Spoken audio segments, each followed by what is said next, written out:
Oh guys, so ito po kami po, nandito po kami ngayon sa tuktok ng bundok, malapit na po sa bundok ng Banahaw. Yan po, yung bundok na yan. So guys, so nandito po ang parting Lucena.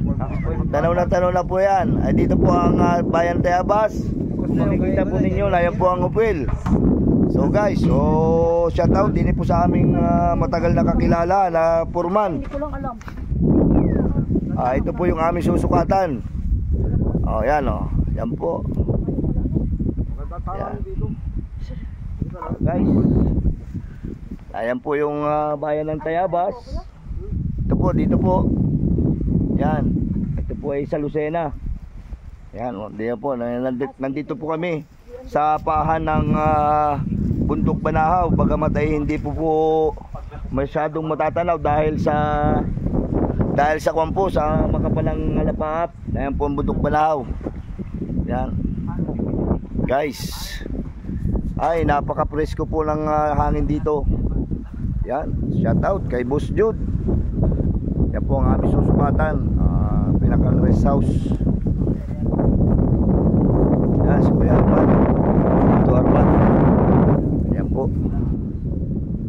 Guys, talagang kasi yung pare yung dalawa kasi ito yung isa may ano na lang. Yan. Kaya Guys, ito talaga pag pero brown lang kulay.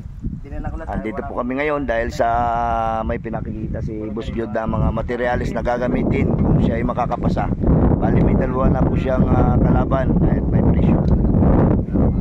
Guys. Puro paahon po mula kami doon sa baba. Puro paahon, walang pantay. Nahirapan kami doon sa isa. Ayan guys. Okay. Tanaw na tanaw ang bayan ng Lucena. Ayan po guys, oh. Ay, napakaganda po rito. Tahimik. Yan. Ayan po yung aming susukatan. Pinakang rest house lang po ito.